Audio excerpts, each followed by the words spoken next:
que como mencionaba, desde el sector inversor, ¿no? De la banca, han empezado a medir en las empresas para poder asegurarse eh, o si es que están gestionando adecuadamente la sostenibilidad. Y ahora vamos a ver por qué al gestor financiero le interesa la sostenibilidad de las empresas. Ahora lo vamos a ver. Bien, entonces aquí ya vamos abriendo estas bolitas de la variable económica y gobernanza, la variable ambiental y la variable social. Dentro de la variable económica que medimos, temas de gobierno corporativo, ¿no? Temas de conflicto de intereses entre los accionistas, que se respete además se respeten los derechos de los accionistas mayoritarios y de los minoritarios, que haya además un compromiso contra la corrupción, ¿no? Que hayan políticas, por ejemplo, de desarrollo local a través del empleo local o de las compras locales. En variables sociales, igual, cómo he medido los impactos en la comunidad, se ha evaluado el riesgo de violación de derechos humanos. Y en el caso de ambiental, como mencioné, desde temas de consumo de energía, agua, generación de emisiones, etcétera. ¿Okay? Entonces, cuando hablamos de sostenibilidad, hablamos de esta combinación de variables, ¿no? Entonces, si que ustedes deben llevarse me gustaría, de esta exposición, que cuando ustedes hablen de ser o se refieren o quieran que sus empresas sean sostenibles, va a involucrar este balance entre todas estas variables, ¿ok? Ahora entramos a los desafíos. Ahora, ¿por qué tengo que gestionar todo lo que les estoy diciendo? ¿Por qué tengo que gestionar el tema de fluentes? ¿Por qué tengo que gestionar el tema anticorrupción, el tema de derechos humanos? Ok. Primero, cada vez hay más importancia de los intangibles. ¿A qué nos referimos?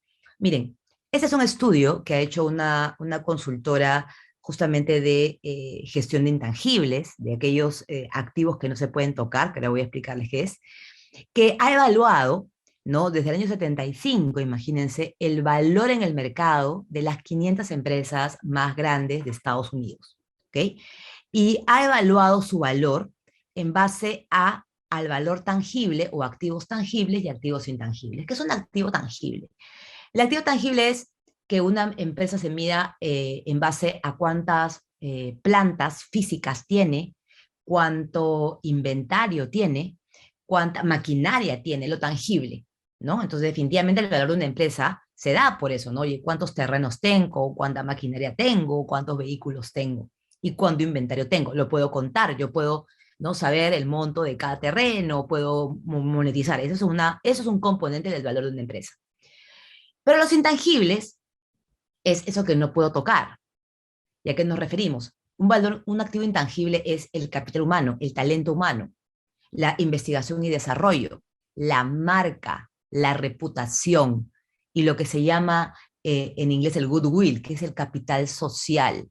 Es decir, esa tranquilidad que la sociedad me da para yo hacer operaciones, esa tranquilidad que yo tengo para operar y no me van a parar la planta, no me van a parar la carretera, no voy a tener huelgas, voy a tener apoyo de la sociedad, voy a legitimar mi negocio frente a la sociedad. Ese es el goodwill.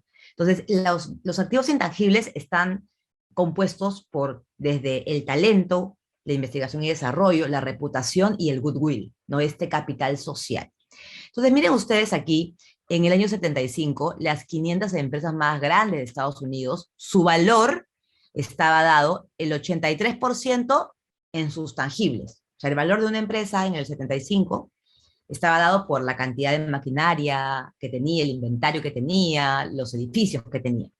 Y solamente el 17% de su valor estaba dado por el intangible, por la marca, el talento, el goodwill, ¿no? O el capital social. Pero miren ustedes cómo esto ha cambiado hasta el año 2020, año de pandemia. Actualmente el 90% del valor de las 500 empresas más grandes en Estados Unidos está dado por los intangibles, por el valor de la marca, por el goodwill, el capital social, la investigación y desarrollo y el talento. Es como yo les preguntara, ¿no? Por ejemplo, cuando uno va y quiere comprarse, por ejemplo, un polo, marca, voy a decir, una marca Nike, por ejemplo, ¿cuánto paga? ¿Cuánto cuesta un polo Nike? ¿No? Digamos, $40. Pero realmente, ¿cuál es el costo de esa camisa? Probablemente $5. Pero ¿por qué pagamos ese sobreprecio? Por la marca, por la reputación de la marca, ¿no? Entonces, no es el valor de la empresa, el valor por ejemplo, este pañuelo es lo que me costó hacerlo. Probablemente, pues, debe haber costado, no sé, 10 soles, ¿no? Pero si imaginemos esto fuera un Louis Vuitton, ¿no? Una marca de lujo que no lo es, quisiera yo, probablemente eso valdría $500 o más. ¿Y por qué compramos eso? Si en verdad el costo me voy a Gamarra o una tienda, puedo encontrar un pañuelo como este, pero yo prefiero pagar esa marca. Eso es el intangible, ¿ok? Entonces, ya vemos entonces aquí una revolución, ¿no? Cuando hablamos de intangibles, hablamos de lo que no podemos tocar. Hay un componente importante que es el goodwill, es el capital social, esa aceptación de la sociedad sobre mi operación, es la reputación de mi empresa, ¿ok? Entonces, si es que el valor de mi empresa actualmente, según este estudio, en base a las 500 empresas más grandes de Estados Unidos, te está diciendo que el 90% del valor de tu empresa se da por intangibles, ¿cuál es la conclusión? Que tengo que trabajar en los intangibles. Tengo que trabajar en retener el talento, ¿no? En atraer talento, en invertir en investigación y desarrollo, en generar reputación en la sociedad y este capital social o goodwill que me va a generar que mi marca, el valor de mi empresa, incremente. ¿Ok? Segundo desafío, ¿en qué nos enfrentamos? Que justamente, y es totalmente relacionado, ¿no? Si el valor de los intangibles sube, ¿no? Es decir, si el valor de una empresa está dado 90% por sus intangibles, ¿qué es lo que va a pasar con un inversionista que quiere comprar acciones en tu empresa?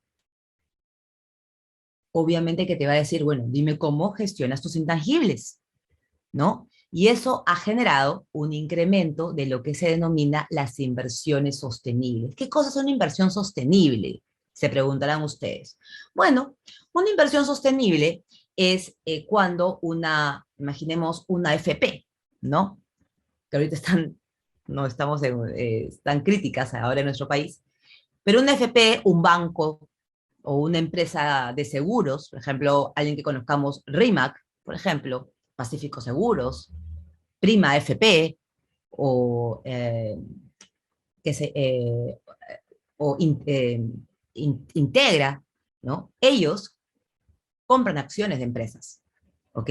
Compran acciones, ¿no? Y esas acciones, ellos se llaman inversionistas. Los inversionistas institucionales son fondos de inversión que, para hacer justamente rentable el dinero, pues compran acciones en empresas. Bueno, la inversión responsable involucra que cuando hay fondos de inversión, te dicen, yo voy a invertir en tu empresa, pero dime cómo estás gestionando tus variables ambientales, sociales y de gobernanza.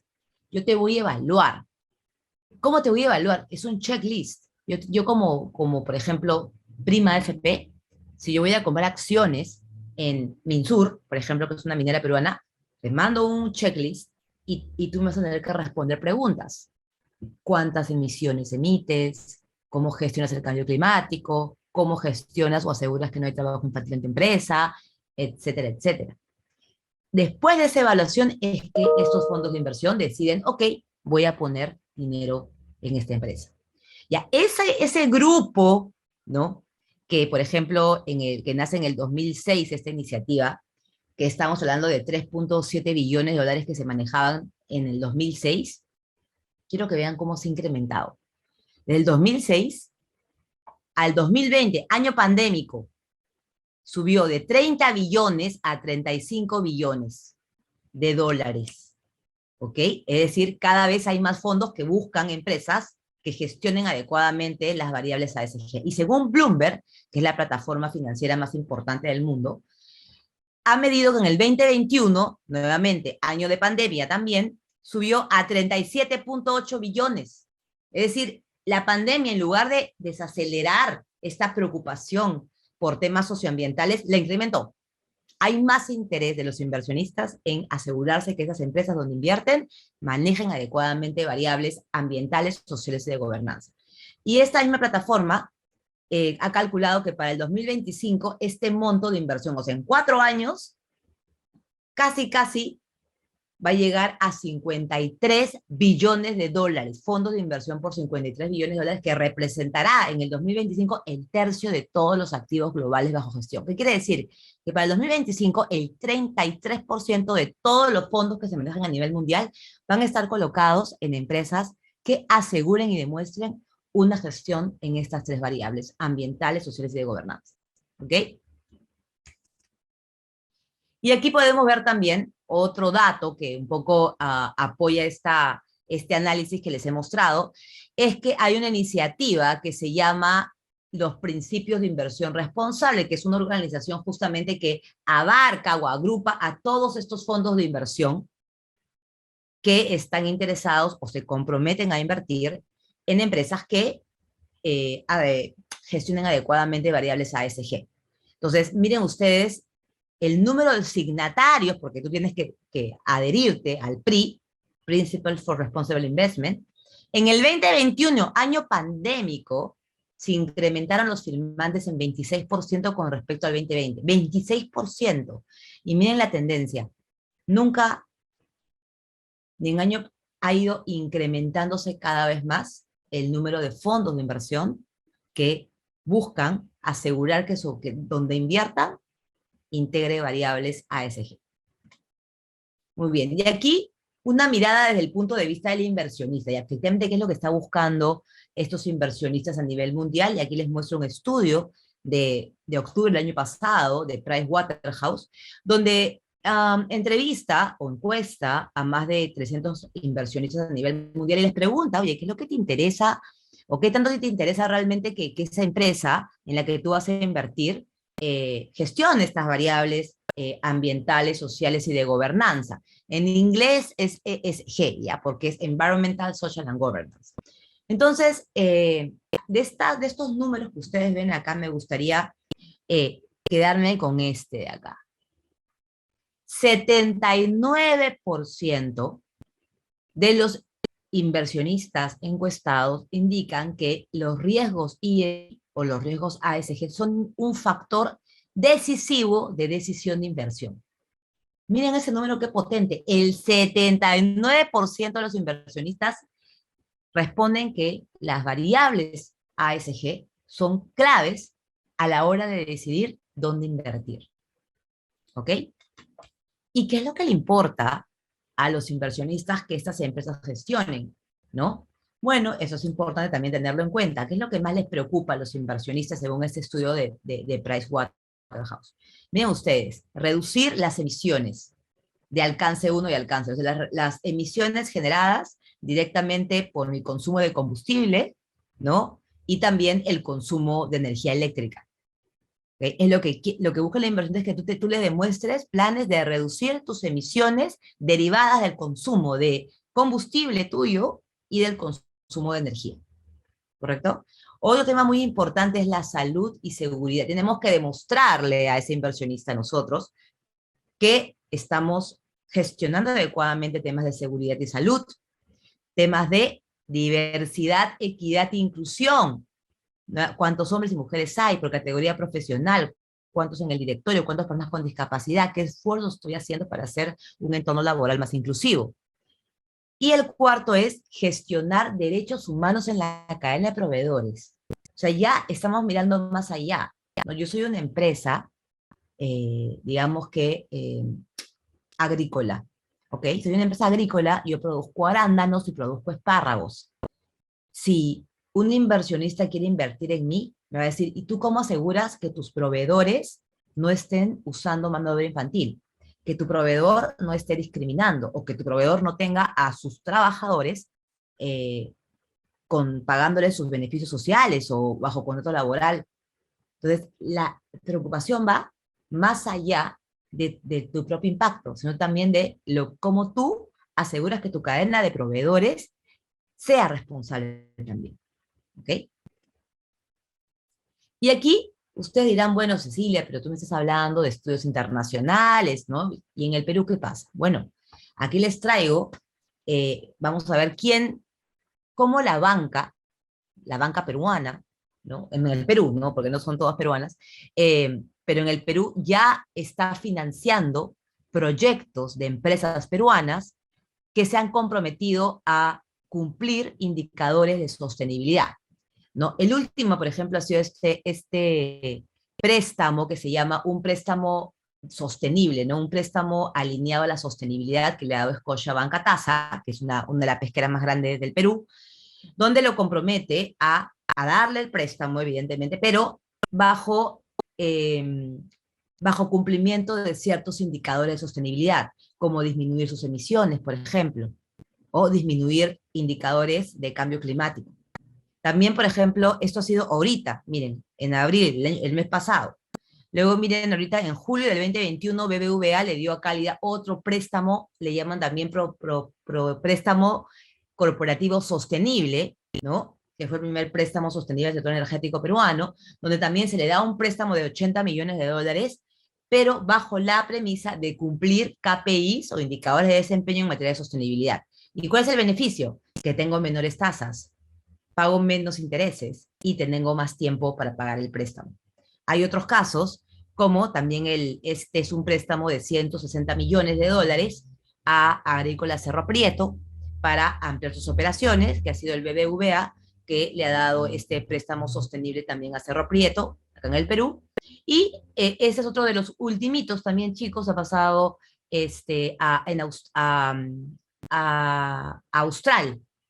Eso ha sido ahorita, miren, 11 de mayo, ayer, ¿no? Que ya también se le ha brindado a Austral un préstamo sostenible, también ha sido Interbank en este caso, que le ha dado un préstamo a Austral Group para financiarse bajo el compromiso de, en este caso ha sido 22 millones de dólares, bajo el compromiso de cumplir con KPIs en materia de sostenibilidad. Entonces, esto está pasando en el Perú, hay préstamos sostenibles que las empresas están, tanto la banca como las empresas están empezando a hacer uso de estos préstamos y evidentemente al tener tasas menores o al ahorrarse cuotas, ¿no? de intereses a cambio de cumplir metas de sostenibilidad, ¿no? Otro tercer desafío que enfrentamos es que hay mayores regulaciones y no nos escapamos de ello, ¿no? Cada vez hay mayores regulaciones para reportar o divulgar cómo estamos gestionando estos desafíos de sostenibilidad. Y aquí yo les comparto lo que se denominaría el ecosistema de sostenibilidad, ¿no? Es decir, tenemos estándares de divulgación de información no financiera como el Global Reporting Initiative, que es el estándar más utilizado a nivel mundial. Tenemos los estándares del Value Reporting Foundation, que también son estándares que ayudan a las empresas a reportar información no financiera. ¿Por qué voy a reportar? ¿Por qué voy a hacer pública esa información? Porque lo que estoy buscando es ser transparente y demostrar al mercado inversor y a grupos de interés, tengo que construir ese goodwill, demostrar cómo estoy gestionando mis impactos de sostenibilidad.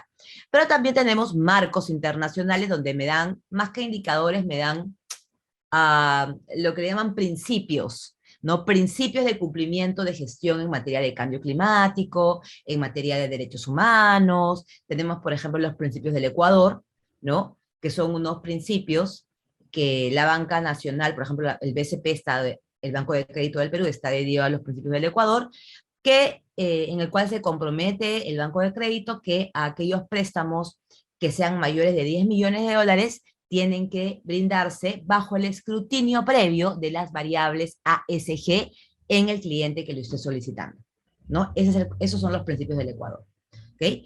Y aquí hay un actor del ecosistema que son los clasificadores y calificadores, ¿no? Por ejemplo, ustedes han visto, perdón, retrocedo acá un poquito, estos préstamos que se han dado, ¿no? A estas empresas peruanas. Si bien es cierto, el BBVA, Scotiabank, les da el préstamo, hay evaluadores ESG, ¿no? Esos evaluadores ESG o evaluadores ASG, como por ejemplo MSCI, ISS, ¿no? Moody's, Calvert, todas son agencias evaluadoras ASG. Tanto un banco los contrata para decir, oye, evalúame a tasa, a ver si cumple con las reglas ASG, o un inversionista viene y les toca la puerta y le dice, por favor, ISS, evalúame tal empresa en Perú para verificar si efectivamente pues está cumpliendo con las variables ambientales, sociales y de gobernanza. ¿Okay? Entonces tenemos un ecosistema que cada vez está creciendo más, además. Y tenemos ahorita, actualmente, ¿no? La Unión Europea está actualizando su directiva de reporte de sostenibilidad, que obliga a las empresas de más de 200 trabajadores a emitir reporte de sostenibilidad en la Unión Europea. Pero actualmente esa ley se está actualizando, ¿ok? Y recién, pues uno de los cambios que se están planteando en esa nueva ley es que los reportes no financieros de las empresas sean auditados. Y eso ya es un cambio bastante grande. Y actualmente se está trabajando esta nueva legislación europea. Pero también tenemos otro desarrollo regulatorio eh, eh, actual, que es las normas NIF, que son las normas de información o de auditoría de información financiera que utilizan acá en el Perú todos los bancos, todas las empresas que cotizan en la bolsa tienen que auditar sus estados financieros bajo las normas NIF. Bueno, están creando, NIF, que está enfocado en el tema financiero, está desarrollando un nuevo lenguaje de información no financiera y se ha unido con el GRI, el Global Reporting Initiative, para crear un lenguaje común de información no financiera. Y actualmente ese proceso está siendo llevado a cabo actualmente. Entonces tenemos desarrollos a nivel mundial de nuevas regulaciones o estándares mundiales, ya no es la iniciativa de una organización, es una iniciativa de organizaciones mundiales como el IFRS, el creador de las NIF, que van a ser aplicables a nivel mundial. Pero localmente también tenemos, en nuestro país, tenemos esta regulación, este decreto supremo 040-2014, que obliga en su artículo 148 a las empresas del sector minero a emitir un reporte socioambiental en septiembre de cada año, por ejemplo, ¿no? Y también entra en vigencia a partir de 2021, todas las empresas que cotizan en la bolsa de valores de nuestro país tienen que emitir un reporte de sostenibilidad, que son 25 preguntas que son obligatorias de contestar y que son públicas en la página de la Superintendencia de Mercado de Valores, ¿no? Por ejemplo, ¿no? Y acá, déjenme ver, tenemos tiempito, sí, solamente para que sé que a los curiosos, ¿no? Qué tan transparente es este tema, ¿no? Miren ustedes. Ustedes entran a la página web de la Superintendencia de Mercado de Valores, que es smb.co.pe, y buscan cualquier empresa cotizante, ¿ya? Vamos a ver, vamos a encontrar Alicorp, ¿ya? Por ejemplo. Alicorp, creo que todos conocen Alicorp. A ver, estamos, Alicorp. Aquí Alicorp no dice, ¿eh? Ahí está, Alicorp. ¿Ven? Vamos a buscar Alicorp. Listo. Si ustedes se van a Alicorp y van acá a memoria, bajan, y por ley tiene que estar, miren, aquí está, archivo estructurado, reporte de sostenibilidad corporativa. Y es obligatoriamente, todas las empresas que cotizan en la bolsa de valores tienen que tener este documento público, ¿ok? Donde voy a encontrar preguntas como estas, por ejemplo, ¿no? ¿La sociedad cuenta con una política ambiental o un sistema de gestión que incluya compromisos ambientales? Bueno, acá la empresa es obligada a responder sí o no y explicar, ¿no? Y van a encontrar todas las preguntas que el gobierno, ¿no? Porque esto es por ley, les obliga a las empresas cotizantes a responder o hacer de manera pública. No tiene que responder sí o no, ¿no? Simplemente tiene que responder y explicar, ¿ok? Y todas pueden encontrar esta información de manera pública en la página web de la Superintendencia. Muy bien. 4, otro desafío es que justamente, es que todo está interrelacionado, ¿no? Este incremento del valor de una empresa en base a los intangibles, el interés de los inversionistas, de los prestamistas en temas ASG, ha creado también, y el tema regulatorio, mayores índices de sostenibilidad, ¿no? Les cuento que el año pasado, a fines de este año, la Bolsa de Valores de Lima lanzó su primer índice ESG de la bolsa, ¿no? Es decir, es más, reemplaza este índice al índice de gobierno corporativo que existía antes. Ahora ya no existe, ahora a partir del año pasado, a fines, noviembre del año pasado, se genera este índice ESG, que es índice ambiental, social y de gobernanza, que agrupa las empresas más sostenibles de la bolsa nuestra, de Valores de Lima. Y acá, por ejemplo, si quieren saber quiénes acaba de actualizarse este índice hace unos días, a fines de abril, quiénes están dentro de las empresas peruanas dentro de este índice de sostenibilidad. Está AENSA, Alicorp, BBVA, Cemento Pacasmayo, Compañía de Minas Buenaventura, Aceros Arequipa, Credicorp, Engie, Ferreycorp, InRetail, Intercorp, Minsur, Nexa Resources, miren, dos mineras dentro del índice, interesante, Rimax Seguros, Southern Copper Corporation, Trevali y UNASEM, ¿no? Entonces tenemos 17 empresas peruanas que cotizan en la bolsa y que y están dentro de este índice, ¿no? Más o menos, para que tengan una idea, en el Perú cotizan en la bolsa de valores más de 200 empresas, ¿ya? Y 17 están en este índice. Y es nuevito, acaba de lanzarse a fines del año pasado.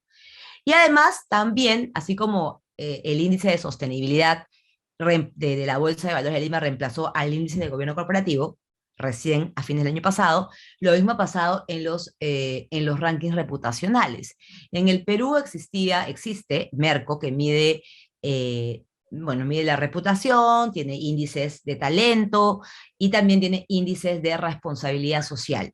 Así le llamaba antes, responsabilidad social y gobierno corporativo, pero nuevamente este año cambió, ya no se llama índice de responsabilidad social y gobierno corporativo, sino ahora le llama el índice ESG, ¿no? Es decir, ahora ha cambiado, ahora se mide el índice ESG, las empresas que gestionan mejor las variables ambientales, sociales y gobernanza, y eso ha sido en febrero de este año, ha habido ese cambio. Entonces ven cómo va cambiando, va evolucionando nuestro país, la terminología y el interés sobre estos temas, y acá ustedes pueden ver cuáles son las 10 empresas peruanas dentro de este índice ESG, ¿no? Estas son empresas, digamos, no tienen que cotizar, simplemente son empresas peruanas, y podemos ver ahí, pues, a Natura, ¿no? A Ferreycorp.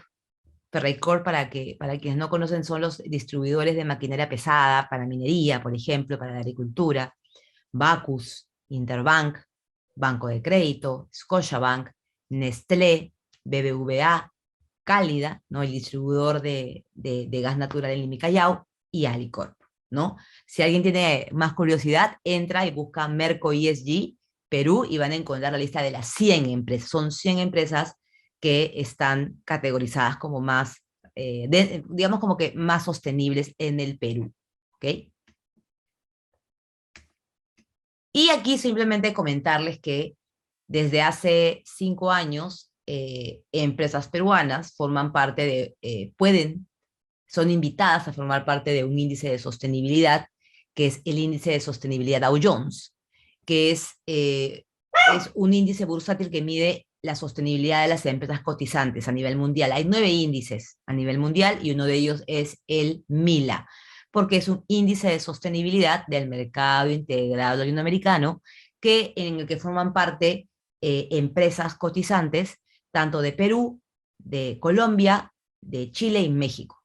Y contarles que en el último índice de sostenibilidad Dow Jones, que salió publicado a fines del año pasado, tenemos 6 empresas que forman parte del índice de sostenibilidad MILA, que son BBVA, Ferreycorp, InRetail, Pacasmayo, Aceros Arequipa y UNASEM, ¿no? Entonces es importante también tener esto en el mapa, porque cada vez hay más interés de las empresas por evaluarse en este tipo de indicadores internacionales de sostenibilidad. Y otro desafío. En nuestro país estamos viviendo, digamos, unas situaciones en el marco político, social, inestable. Pero esto no es algo particular de nuestro país. A nivel mundial existe una crisis de confianza, ¿ya? Cada vez se confía menos en el gobierno, ¿no? La sociedad en general confía menos en el gobierno y, y desconfía también por el manejo de la pandemia, ¿no? Eso ha hecho que la confianza en los gobiernos, que ya era baja, decrezca. Pero como vamos a ver, en un estudio que es Edelman, el barómetro de la confianza, esta crisis en la confianza hacia los gobiernos ha virado la atención de la sociedad a la empresa, al sector privado. Ya hay cada vez mayor demanda, y ahora vamos a ver algunos resultados, de mirar a la empresa como un actor que, que debe contribuir a solucionar problemas sociales. Este es un estudio, Edelman, Barómetro de la Confianza, también ustedes pueden acceder, es público, evalúa el nivel de confianza que tiene la sociedad en 4 instituciones: los gobiernos, la empresa, las ONGs y los medios de comunicación. Este estudio se ha hecho en 28 países a nivel mundial. No está Perú, pero sí están países hermanos como Brasil, México, Colombia y Argentina. Entonces, sí es representativo, no es un estudio europeo, no, es un estudio que están representados países de América Latina. Y dentro de este estudio, que es muy interesante, eh, y justamente lo que les comentaba, esta virada de atención de la sociedad que ya perdió confianza en los gobiernos, está virando la demanda de los grupos de interés hacia las empresas, ¿no? Es decir, por ejemplo, ustedes pueden ver en estos resultados mundiales, ¿no?, que como mencioné se hizo en 28 países, el 58% de los encuestados que son ciudadanos de a pie compran o promueven marcas en base a cómo estas marcas se comportan con la sociedad, cómo gestionan o cómo son responsables con la sociedad y con el medio ambiente. ¿Okay? 60% de los encuestados elige un lugar para trabajar en base a que compartan los mismos valores y creencias. ¿Okay? Y lo que les comentaba también aquí, este indicador, que el 88% de los inversionistas institucionales consideran, hablamos de AFP, fondos de inversión, consideran que la evaluación de criterios ASG son tan importantes como los criterios operacionales y financieros. Imagínense ese numerazo. ¡Qué fuerte! Para el inversionista, 88% considera tan importante como el desempeño financiero como su desempeño en ambiental, su desempeño en derechos humanos. ¿Ok? Y la sociedad quiere más, ¿no? Nuevamente, queremos más, ¿no? Queremos más, ¿qué queremos más? Que las empresas, ¿no?, se involucre en temas sociales, ¿no? Hay cada vez más interés, ¿no? Siempre hay este argumento de que, está bien, todos acá pagamos impuestos, ¿no? Los gobiernos deberían ser los encargados de dar una buena educación, definitivamente, encargados de dar, pues, buenos establecimientos de salud, ¿no?, de alimentación a la población, pero no sucede, ¿no? Y las expectativas de la sociedad son estas, ¿no? Podemos renegar, pero es así. Entonces, lo que nos dice la estadística, estos estudios como el Trust Barometer, es que la sociedad busca más involucramiento de las empresas en temas sociales. Y eso, ¿por qué me importaría a mí como empresa? Porque si lo que yo quiero es generar goodwill, yo quiero generar capital social, yo quiero generar que la sociedad acepte mi operación, tengo que gestionar sus expectativas. Y estas son sus expectativas: que yo tome un liderazgo en temas sociales. ¿Como cuáles? Cambio climático, la desigualdad económica, es decir, cómo están esos salarios, cuánto gana el hombre y la mujer en una misma categoría profesional, ¿hay desigualdad o no hay desigualdad? ¿Cuánto pago por encima del salario mínimo? ¿No?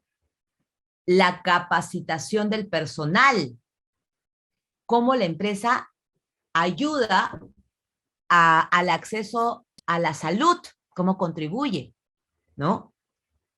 Cómo brinda la información confiable, cómo asegura la empresa que la información que brinda es confiable.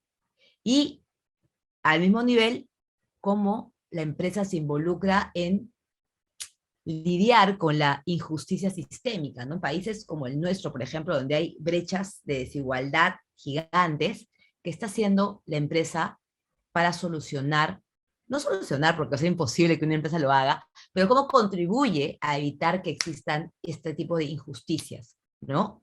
Desde temas, por ejemplo, de discriminación normalizada, como el acceso de personas, miren, recuerdo ahora de un estudio que hizo la Universidad Pacífico, que hicieron un estudio ciego de mandar CVs, ¿no?